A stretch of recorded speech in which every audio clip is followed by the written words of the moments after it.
Australia ಗರ್ವಭಂಗ, ಹೊಡ್ಸ್ಕೊಂಡು ಹೋಗ್ಬಿಟ್ರು. ವಿಶ್ವಕಪ್ನಿಂದ ಹೊರಬಿದ್ದ cricket ದೈತ್ಯರು. ಸ್ನೇಹಿತರೆ, ಆಸ್ಟ್ರೇಲಿಯಾ ಟೀಮ್ ಹಳದಿ ಜರ್ಸಿ ಒಂಥರ ಕ್ರಿಕೆಟ್ ರಾಕ್ಷಸರ ಥರ ಇವರು. 90s ಕಿಡ್ಸಿಗೆ ಗೊತ್ತಿರುತ್ತೆ ಎಂಥ ಪೇನ್ ಕೊಟ್ಟಿದ್ದಾರೆ ಇವರು ಅಂತ ಹೇಳಿ ಕ್ರಿಕೆಟ್ ಫ್ಯಾನ್ಸ್ಗೆ.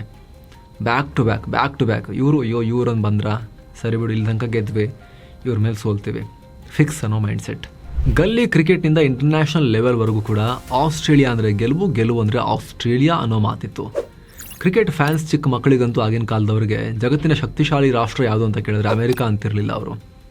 ಅವರು ಆಸ್ಟ್ರೇಲಿಯಾ ಅಂತ ಇದ್ರು. ಇವರು ಮನುಷ್ಯರೇ ಅಲ್ಲ ಅನ್ನೋ ಮಾತು. ರಿಕಿ ಪಾಂಟಿಂಗ್ರ ಡಾಮಿನೇಷನ್ ನೋಡಿದವರಂತೂ ಕೂಡ ಅದನ್ನು ಜೀವನದಲ್ಲಿ ಮರೀಲಿಕ್ಕೆ ಸಾಧ್ಯನೇ ಇಲ್ಲ. ಗಿಲ್ಕ್ರಿಸ್ಟ್ ಅಬ್ಬರ, ಮೆಗ್ರಾರ ಶಿಸ್ತುಬದ್ಧ ಬೌಲಿಂಗ್ ವಿಶ್ವ ಕ್ರಿಕೆಟನ್ನು ಲಿಟ್ರಲಿ ಆಳಿದ್ರು. ಬ್ಯಾಕ್ ಟು ಬ್ಯಾಕ್ ವರ್ಲ್ಡ್ ಕಪ್ಗಳನ್ನು ಗೆದ್ರು. ಹ್ಯಾಟ್ರಿಕ್ ಎಲ್ಲ ಬಾರಿಸಿದ್ರು ವರ್ಲ್ಡ್ ಕಪ್ ಗೆಲ್ಲೋದ್ರಲ್ಲಿ. ಆದರೆ ಈಗ ಸೀನ್ ಕಂಪ್ಲೀಟ್ ಚೇಂಜ್ ಆಗಿದೆ. ಆಸ್ಟ್ರೇಲಿಯಾನ ಪರವಾಗಿಲ್ಲ ಬಿಡು, ಆಡ್ಬೋದು ಅವ್ರನ್ನ ಅನ್ನೋ ಮಟ್ಟಿಗೆ ಪರಿಸ್ಥಿತಿ ಬದಲಾಗಿದೆ. ಸಣ್ಣ ಪುಟ್ಟ ಟೀಮ್ಗಳು ಕೂಡ ಹೊಡೆದು T20 ವರ್ಲ್ಡ್ ಕಪ್ನಿಂದ ಆಸ್ಟ್ರೇಲಿಯಾವನ್ನು ಹೊರಗೆ ಹಾಕೋ ಮಟ್ಟಿಗೆ ಆಸ್ಟ್ರೇಲಿಯಾ ವೀಕ್ ಆಗಿದೆ. ಸೂಪರ್ 8 ಬಿಡಿ, ಲೀಗ್ ಹಂತದಲ್ಲೇ ಪ್ಯಾಕ್ ಮಾಡಿದೆ. ಇದು ಕೆಲವರು ಆಸ್ಟ್ರೇಲಿಯಾ ಮಾಡಿಕೊಂಡ ದೊಡ್ಡ ಎಡವಟ್ಟು ಅಂತ ಹೇಳಿದ್ರೆ, ಇನ್ನು ಕೆಲವರು ಇದು ಆಸ್ಟ್ರೇಲಿಯಾದ ದುರಹಂಕಾರಕ್ಕೆ ಸಿಕ್ಕ ಪ್ರತಿಫಲ ಅಂತ ಇದ್ದಾರೆ. ಯಾಕಂದರೆ 2023ರಲ್ಲಿ ಆಸ್ಟ್ರೇಲಿಯಾ ವರ್ಲ್ಡ್ ಕಪ್ ಟ್ರೋಫಿ ಮೇಲೆ ಕಾಲಿಟ್ಟು ಟೀಕೆ ಗುರಿಯಾಗಿದ್ರು. ಏನ್ರಿ ಇವ್ರಿಗೆ ಇಷ್ಟೊಂದು ಅಹಂಕಾರ, ದೇವರ ಥರ ಪೂಜಿಸೋ ಕಪ್ ಮೇಲೆ ಕಾಲಿಡ್ತಾರಲ್ಲ ಅಂತ ಭಾರತೀಯರಂತೂ ಸ್ವಲ್ಪ ಇದನ್ನೆಲ್ಲ ಎಮೋಷ್ನಲ್ ಆಗಿ ನೋಡ್ತಾರಲ್ಲ, ಅವರು ಚೀಮಾರಿ ಹಾಕಿದ್ರು. ಆದ್ರೀಗ ಜಿಂಬಾಬ್ವೆ, ಲಂಕಾ ಮುಂದೆ ಎಲ್ಲ ಹೊಡೆಸ್ಕೊಂಡು ಹೊರಗೆ ದಬ್ಬಲ್ಪಟ್ಟಿದ್ದಾರೆ. ಲೀಗ್ ಹಂತದಲ್ಲೇ ಹೊರಗೆ ಹೋಗಿದ್ದಾರೆ ಆಸ್ಟ್ರೇಲಿಯಾದವರು. ಹಾಗಿದ್ರೆ ಏನಾಯಿತು, ಆಸ್ಟ್ರೇಲಿಯಾಗೆ ಈ ರೀತಿ ದುರ್ಗತಿ ಬರೋಕೆ ಏನು ಕಾರಣ? ಕ್ವಿಕ್ ಆಗಿ ನೋಡ್ತಾ ಹೋಗೋಣ. ಕಡೆ ತನಕ ಮಿಸ್ ಮಾಡ್ದೆ ನೋಡಿ. ನೀವು ನೋಡ್ತಾ ಇದ್ದೀರಾ ಮಸ್ತ್ ಮಗ ಚಾನಲ್. ನಾನು ಅಮರ್ ಪ್ರಸಾದ್.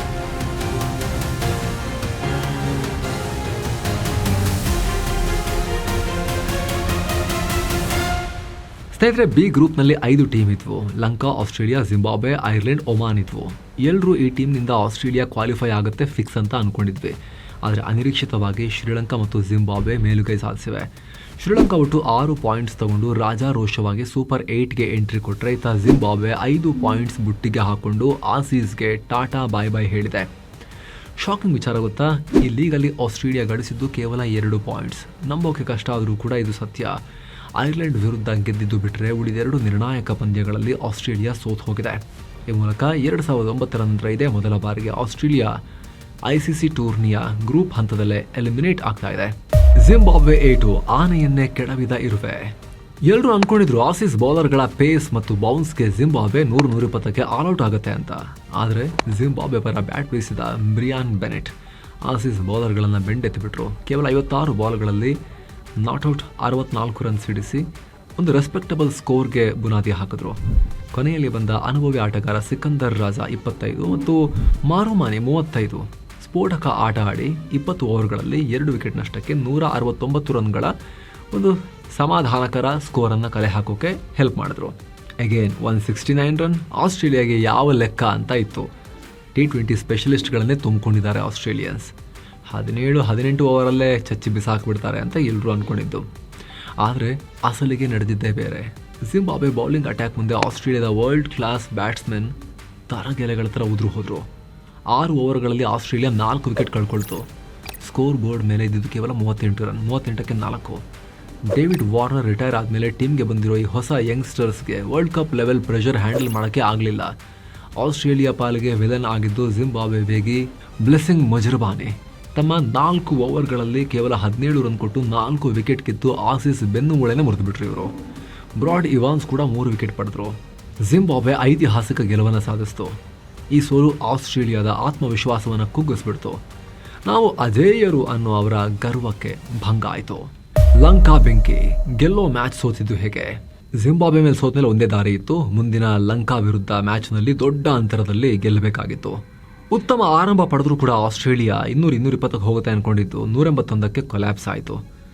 ಚಿಕ್ಕ ನಂಬರ್ ಏನಲ್ಲ, ಆಸ್ಟ್ರೇಲಿಯಾ ಬೌಲಿಂಗ್ ಕೂಡ ಚೆನ್ನಾಗಿದೆ, ಲಂಕಾನ ಬೇಗ ಮುಗಿಸಿಬಿಡ್ತಾರೆ ಅಂತ ಅಂದ್ಕೊಂಡಿದ್ರು. ಆದರೆ ಲಂಕಾ ಬೌಲರ್ಗಳು ಹಾಕೊಂಡು ದಂಡಿಸಿಬಿಟ್ರು ಆಸ್ಟ್ರೇಲಿಯನ್ಸ್ನ. ಅದರಲ್ಲೂ ಕೂಡ ನಿಸ್ಸಂಕ 52 ಬಾಲಲ್ಲಿ 100 ರನ್ ಚಚ್ಚಿಬಿಟ್ರು. ಅಜೇಯ ನಾಟ್ಔಟ್ ಸೆಂಚುರಿ. ಮೆಂಡಿಸ್ 51 ರನ್ ಗಳಿಸು ಕುಸಾಲ್ ಮೆಂಡಿಸ್. 18 ಓವರ್ಗಳಲ್ಲೇ ಲಂಕಾ ಗುರಿ ತಲುಪಿ 8 ವಿಕೆಟ್ಗಳ ಭರ್ಜರಿ ಗೆಲುವನ್ನು ಸಾಧಿಸಿಬಿಟ್ರು. ವರ್ಣನ ಆಟ, ಆಸೀಸ್ ಪಾಲಿಗೆ ವಿಲನ್ ಆದ ಮಳೆ. ನೆಕ್ಸ್ಟ್ ಐರ್ಲೆಂಡ್ ಮತ್ತು ಜಿಂಬಾಬ್ವೆ ಪಂದ್ಯದ ಮೇಲೆ ಡಿಪೆಂಡ್ ಆಗಿತ್ತು ಇವ್ರ ಹಣೆಬರ.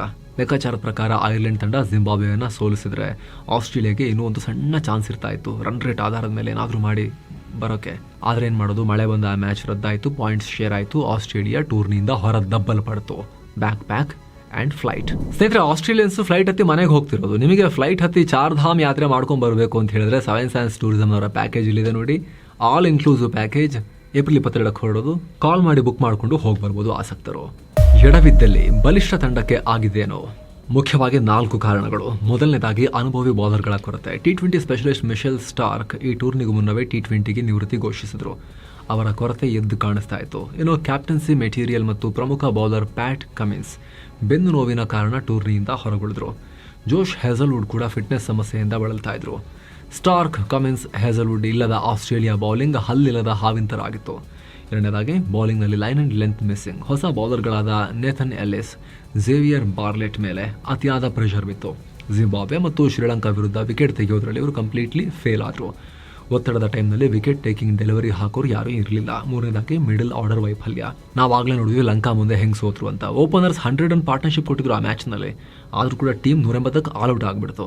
ಗ್ಲೆನ್ ಮ್ಯಾಕ್ಸ್ವೆಲ್, ಮಾರ್ಕಸ್ ಸ್ಟಾಯ್ನಿಸ್ರಂತಹ ಬಿಗ್ ಹಿಟರ್ಸ್ IPLನಲ್ಲಿ ಆಡೋ ಹಾಗೆ ಇಲ್ಲಿ ಆಡಲಿಲ್ಲ. ಒತ್ತಡ ಬಂದಾಗ ಕುಸಿದು ಹೋದ್ರು.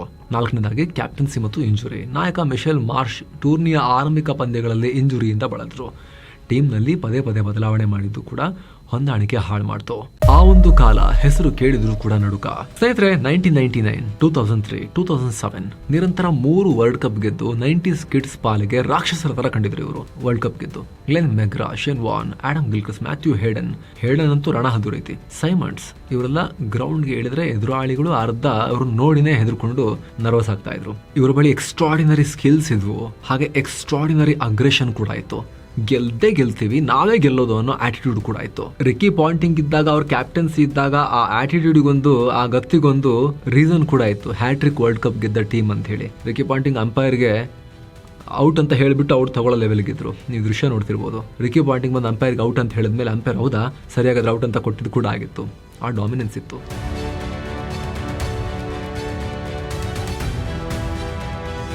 ಅಂದರೆ ಪಾಯಿಂಟಿಂಗ್ ಹೋದ್ಮೇಲೆ ನಿಧಾನಕ್ಕೆ ಅವನತಿ ಶುರುವಾದರೂ ಕೂಡ, ಸ್ಲೋಲಿ, ಅಷ್ಟೊಂದು ವೀಕ್ ಆಗಿರಲಿಲ್ಲ, ಬಟ್ ಅವನತಿ ಶುರುವಾದರೂ ಕೂಡ ಅಹಂಕಾರ ಮತ್ತು ಆಟಿಟ್ಯೂಡ್ ಅದೇ ಲೆವೆಲ್ನಲ್ಲಿತ್ತು ಇವ್ರದ್ದು. 2023 ಭಾರತದಲ್ಲಿ ನಡೆದ ಏಕದಿನ ವರ್ಲ್ಡ್ ಕಪ್ ಫೈನಲ್ ಗೆದ್ದಾಗ ಇದೇ ಮಿಶೆಲ್ ಮಾರ್ಷ್, ಅಂದರೆ ಈಗಿನ ಕ್ಯಾಪ್ಟನ್, ವರ್ಲ್ಡ್ ಕಪ್ ಟ್ರೋಫಿ ಮೇಲೆ ಕಾಲಿಟ್ಟು ರಾಜನ್ ಥರ ಪೋಸ್ ಕೊಟ್ಟಿದ್ರು. ಅವತ್ತು ಇಡೀ ಕ್ರಿಕೆಟ್ ಜಗತ್ತು, ಅದರಲ್ಲೂ ಕೂಡ ಭಾರತೀಯರು, ಏನ್ರಿ ಇಷ್ಟೊಂದು ಅಹಂಕಾರ ಅನ್ನೋ ಪ್ರಶ್ನೆ ಮಾಡಿದ್ರು. ಅವತ್ತು ಆ ಟ್ರೋಫಿ ಮೇಲಿಟ್ಟಿದ್ದ ಕಾಲುಗಳು ಇವತ್ತು ಜಿಂಬಾಬ್ವೆ ಮುಂದೆ ನಡುಗಿ ಹೋಗಿದಾವೆ. ಜೊತೆಗೆ ಸ್ನೇಹಿತರೆ, ಕ್ರಿಕೆಟ್ ಜಗತ್ತು ಕೂಡ ಮೊದಲಿನ ಥರ ಇಲ್ಲ. ಇಲ್ಲಿ ಯಾರೂ ಸಾಧಾರಣರಲ್ಲ. ಅಫ್ಘಾನಿಸ್ತಾನ್, ನೆದರ್ಲ್ಯಾಂಡ್ಸ್, USA ಮತ್ತು ಈಗ ಜಿಂಬಾಬ್ವೆ ಕೂಡ ಜಾಯಿಂಟ್ ಕಿಲ್ಲರ್ಸ್ ಆಗಿಬಿಟ್ಟಿದ್ದಾರೆ. ಚೆನ್ನಾಗಿ ಆಡ್ತಾ ಇದ್ದಾರೆ. T20 ಫಾರ್ಮೆಟ್ನಲ್ಲಿ 1 ಓವರ್ ಒಬ್ಬ ಬೌಲರ್ ಅಥವಾ ಒಬ್ಬ ಬ್ಯಾಟ್ಸ್ಮನ್ ಇಡೀ ಮ್ಯಾಚ್ ಅನ್ನ ಚೇಂಜ್ ಮಾಡಿಬಿಡ್ತಾರೆ. ಹಳೆಯ ಇತಿಹಾಸ ದಾಖಲೆಗಳು ಮೈದಾನದಲ್ಲಿ ಅಷ್ಟು ಕೆಲಸಕ್ಕೆ ಬರಲ್ಲ. ಜಿಂಬಾಬ್ವೆನೇ ಅದನ್ನ ಪ್ರೂವ್ ಮಾಡಿ ತೋರಿಸಿದೆ. ಆಸ್ಟ್ರೇಲಿಯಾ ಈ ಸೋಲಿನಿಂದ ಪಾಠ ಕಲಿಯತ್ತಾ? ಟೀಮ್ನಲ್ಲಿ ದೊಡ್ಡ ಸರ್ಜರಿ ಆಗೋದಂತೂ ಗ್ಯಾರಂಟಿ. ಅವರು ಅಷ್ಟು ಸುಲಭಕ್ಕೆಲ್ಲ ತಗೊಳ್ಳೋದಿಲ್ಲ ಇದನ್ನ. ಬಟ್ ಏನ್ ಮಾಡ್ತಾರೆ, ಏನ್ ಬದಲಾವಣೆಗಳಾಗುತ್ತೆ? ಹೊಸ ಹುರುಪಿನೊಂದಿಗೆ ಆಸ್ಟ್ರೇಲಿಯಾ ಟೀಮ್ ಯಾವಾಗ ಮತ್ತೆ ಬರುತ್ತೆ? ಹಳೆ ಕಾಂಗೂರ್ಗಳು ಮತ್ತೆ ಯಾವಾಗ ಜಿಗಿತ ಬರ್ತಾರೆ? ಆ ಪ್ರಶ್ನೆ ಇದೆ. ಈ ಬಗ್ಗೆ ನಿಮಗೆ ಅನಿಸುತ್ತೆ? ಆಸ್ಟ್ರೇಲಿಯಾದ ಈ ಸೋಲಿಗೆ, ಈ ರೀತಿ ಪತನಕ್ಕೆ ಏನು ಕಾರಣ ಇರ್ಬೋದು? ನಿಮಗೆ ಅವ್ರು ಹೊರಗಡೆ ಹೋಗಿದ್ದು ಖುಷಿ ಕೊಡ್ತಾ ಅಥವಾ ಬೇಜಾರಾಯ್ತಾ?